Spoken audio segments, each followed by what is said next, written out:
C'était votre frère Emmanuel Moussongo, le chanteur fait et réfléchis de l'Éternel. Frères et sœurs, marchons dans la crainte du Seigneur, car le corps un jour nous décevra. Craignons Dieu pour qu'un jour... Toute femme qui se trouve ici dans cette salle,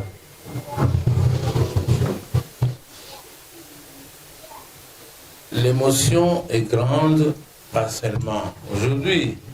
Moi, j'en ai depuis 3 semaines, 4 semaines, depuis que j'ai appris que mon fils, je ne le dis pas mon neveu, en Afrique, il n'y a pas de neveu, c'est mon fils. Depuis que j'ai appris que mon fils était malade et qu'il était entré à l'hôpital, ça m'a ébranlé comme si nous l'avions conçu dans notre ventre. C'est dire que quand Eric a été envoyé chez moi à Kinshasa pour étudier, je ne pouvais pas refuser. Non seulement parce qu'il était de clan voisin du mien, mais aussi parce que son père m'appelait oncle, c'est-à-dire sa mère était de mon village. Plus loin encore, j'ai connu son père en plus de ça au petit séminaire, quand je vais devenir prêtre. Mais son père était plus âgé que moi de 2 ans. Il était en 6e sélectionné. C'était à l'époque, ça c'est 1961, à l'époque où les Blancs enseignaient les élèves les plus intelligents des 6e en 6e sélectionné. J'ai fait sa connaissance depuis ce moment-là. C'est pas parce que j'étais au séminaire que je ne pouvais pas faire des petites tours bondiches en ville où son père était commerçant. C'est à ce moment-là que notre relation s'est épanouie. Et plus tard, après la 6e, il part au collège de Bunia. Nous étions à Fataki, à 100 km de Bunia. Je l'ai trouvé, après la rébellion de 64-65, je l'ai trouvé en 6e. Son papa et moi en 5e. Et depuis lors, comme on aime bien le dire, nos atomes sont devenus crochus. Nos relations sont devenues très serrées. Et je suis parti avant son père à l'université de Kinshasa. C'était à l'époque le Mignon, parce qu'il a enseigné encore à l'Athénée d'Irumu pendant quelques années. Mais nous nous sommes retrouvés à Kinshasa, lui à l'ENDA en préparatoire et moi en première année, première candidature après la Saint-Marc. Et nos relations se sont épanouies. Et nous nous retrouvons encore à Lubumbashi avec l'UNASA. Il était un des rares que j'ai fréquenté et que j'ai apprécié.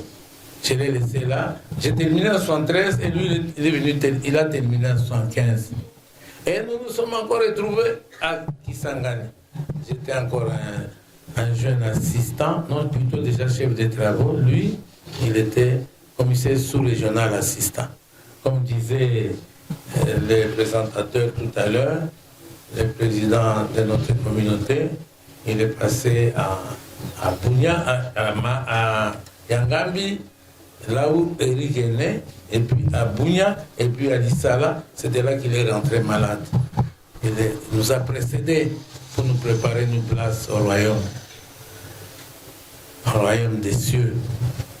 Et quand Eric est arrivé chez moi, quand on l'a envoyé chez moi, comment pouvais-je refuser de l'accepter et de l'encadrer?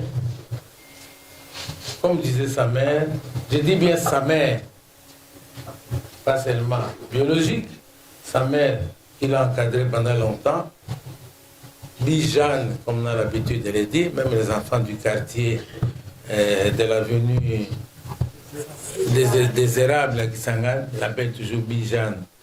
Alors moi aussi je dis Bijan. Ah ben, nous l'avons encadré et vous savez que c'est lui, il était un garçon plein d'initiatives. C'est encore lui qui a trouvé sa bourse sur Internet. Et il court auprès de moi, j'étais au salon, lui aussi, au salon dans un coin, regardait sur Internet. Et papa, n'appelez pas papa Lek, mais papa, regarde, j'ai trouvé une offre de bourse pour aller en Inde. Dans quel domaine? Dans le même domaine que je poursuis à l'ISIPA. Oh, montrez-moi. C'était vrai. Et je l'ai recommandé pour que ces démarches évoluent bien auprès du ministère des Affaires étrangères et aussi au niveau de l'ambassade de l'Inde au Congo. Et ça a marché comme sur des roulettes.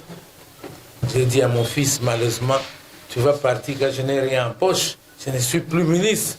Parce qu'avant, juste avant ça, j'étais ministre de l'enseignement supérieur. Prends le peu que j'ai, tu vas te débrouiller avant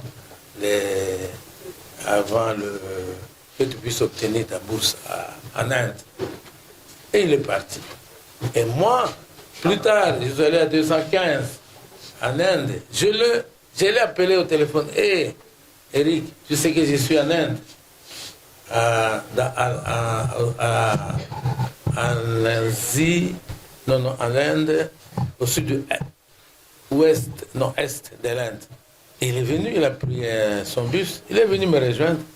J'ai sollicité, pour qu'on ne paye pas deux chambres différentes, j'ai sollicité au service des choses de l'hôpital de le loger aussi dans la même chambre que moi, parce que la chambre était assez grande, il lui a donné un divan, il dormait là, il me protégeait.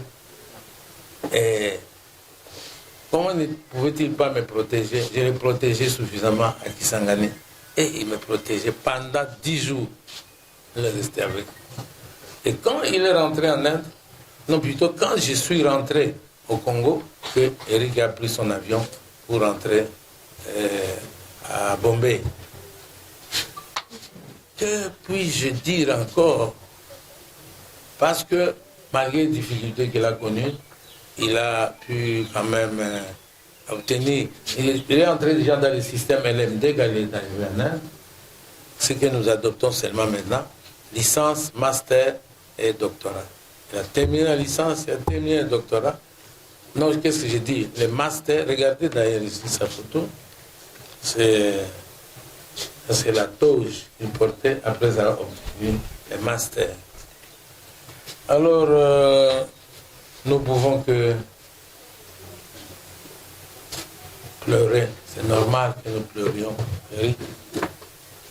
De tous les témoignages qui ont précédé mon intervention démontrent qu'Éric était correct. Il a été formé à la rigueur, déjà depuis son enfance. Et nous, avec sa maman Jeanne, nous avons renforcé cette rigueur. La droiture, la bonté, l'amour, la vérité, pas dire des mensonges, la justice, la paix, pas de conflit avec les amis, ni avec ses frères, ni ses sœurs, et chercher le développement de tout le monde, et pas être égoïste ou égocentrique. Je crois que c'est tout ce que j'ai pu dire. Eric, le bonheur qu'il va recevoir au ciel se répand sur nous les parents qui sommes encore vivants, papa, maman, frères, sœurs, connaissances, amis, pas seulement de Kisangani, mais aussi de Kinshasa. Que Dieu vous bénisse. Merci mon fils.